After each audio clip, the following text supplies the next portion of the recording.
right, so now we are going to simplify higher indexed radicals with variables underneath. So let's just do a recap of the ones that we do know. When I asked you to take the square root of like x to the 4th, y to the 7th, okay? This is similar to what you did last night in the homework. First thing I personally do is I just split them up and I give them their own x to the 4th, y to the 7th. And I'll just deal with them separately. They're just too many problems that they put together. What is the square root of x to the 4th? X squared. Okay, that one's done. Now, y to the 7th, though, what do I do with that? Yeah, I have to split it up. I want to split it up into what? Y to the 6th and y to the 1st. Why am I doing that? Remember, y to the 6th times y to the 1st really is y to the 7th. And the reason why I did 6 and 1 is because 6 is the largest perfect square that goes into 7, even though it's weird to think about it this way. So you just, when it's a square root, you just drop 1 down and you have y to the 6th times y to the 1st, right? So what is the square root of y to the 6th? Y cubed. So now I have x squared, y cubed, and then that doesn't simplify. So that's what we did on last night's homework. And then we just asked ourselves if we needed absolute values. So remember our teeny tiny index is 2. Even, even, even. Do I need it? No. Even, odd, odd. Do I need it? No. It's only for even, even, odd. Even, even, odd. Even, even, odd. And I don't have any even, even, odd, so I don't need it for anybody. Now, things get a little bit more complicated when we try and take cube roots of things.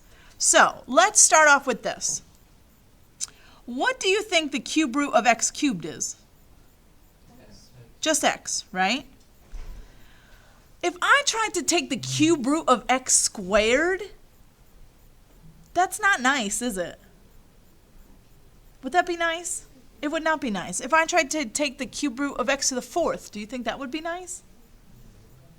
No. What would the next nice thing be that just came out something nice? X to the 6th. Yes, if you took the cube root of x to the 6th, remember what we said at the beginning of class. What you're really doing, right, to get this answer out over here, to get whatever this exponent's going to be, take this divided by this, and that gets you that, right? There's an invisible 1 here. We never write it. 3 divided by 3 is 1, so that's just x to the 1st. 6 divided by 3 gets me out x to the 2nd. Oh, so then the next one, if I'm doing cube roots, the next nice one would be x to the 9th. And that's going to spit out x to the 3rd. The next nice one would be x to the 12th. And that just gets me x to the 4th. Okay. So here's what I know. Every time I'm taking a cube root of some variable whose exponent is a multiple of 3, it's going to come out nice. If it's not a multiple of 3, it doesn't come out nice. And that's when I have to split it up. Okay? So, let's try one of these. Say I wanted to take the cube root of, let's just do x to the 8th. Now, unfortunately for me, 8 divided by 3 is not a nice number. So, you can try and drop 1 down, right? X to the 7th. Is 7 divided by 3 nice? No, that's not nice either. So what I'm actually going to do is I'm going to drop down to 6. Because it wasn't x to the 6th. That one worked out very well. So if I split this up, this would be the cube root of x to the 6th. What would this one be? Cube root of x to the what? 2nd. Because remember, I need these to get back to 8. X to the 6 times x squared is x to the 8th. But now you have found yourself a perfect cube. So what is the cube root of x to the 6th? X squared, right? And now this thing, you can't simplify it. You're just going to leave it just like it looks. Just like that. Does that make sense? So you're looking, here's what I do. I just always go down by 1, and if that's not a perfect cube, go down another. And that should be a perfect cube. Because if you go down 1 more, that's like, then your original was a perfect cube. But let's try it again. So say I had, let's do the cube root of x to the, I don't know, 22nd. Right? Right now, does that come out nice? No, because 22 is not divisible by 3. So then I just go down by 1. 21. Is 21 divisible by 3? Yes! So I split this up into the cube root of x to the 21st and the cube root of x to the 1st. So the cube root of x to the 21st is just x to the 7th. And then the cube root of x. See how these work? It's very similar to the square roots. It's just that in square roots, I always wanted that exponent to be even because that was a multiple of 2. Now I just want them all to be multiples of 3. So sometimes I have to drop down 1 or 2 spots. Okay? Let's try a fourth root. It operates the exact same way.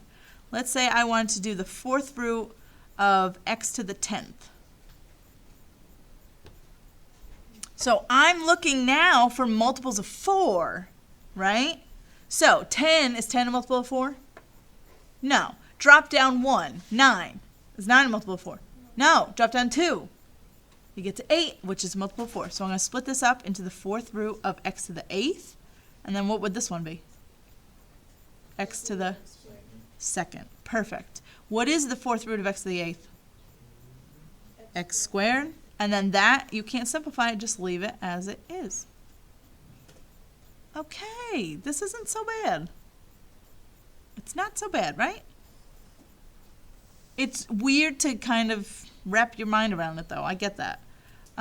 So now, let me try, let's do another fourth root, but now I'm going to throw a number in there, too. Let's do the fourth root of 32 x to the, let's do x to the 11th.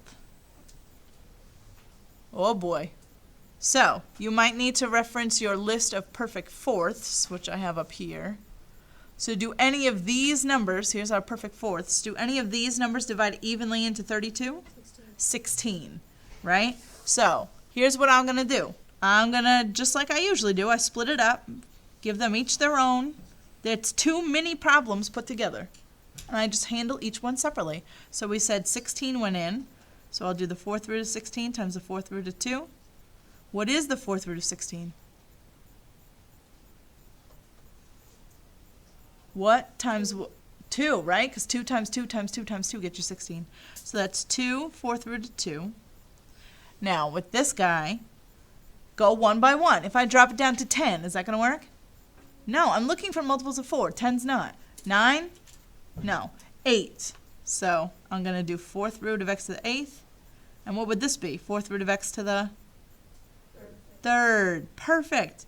That, what is the fourth root of x to the 8th?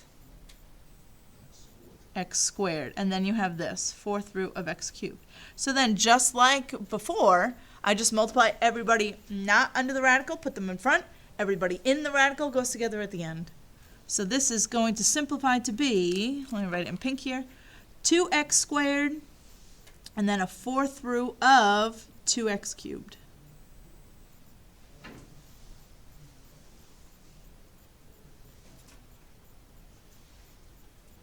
One thing that we haven't been checking for that we should be is the absolute values. Yeah, you still have to worry about those. Even, odd, even. Do I need it? No. Let's go back to the x to the 10th one. Even, even, even. Do I need it? No. Now, with the cube roots, you actually kind of get a free pass because are you ever going to need it? No, because it's not even, even, odd. Any of the odd indexes, you don't really care about it because it already breaks the pattern on the first thing, so you don't have to think about it. But it's always good to be in the habit of it so that you don't forget to be doing that. All right? So, that's how you simplify with variables.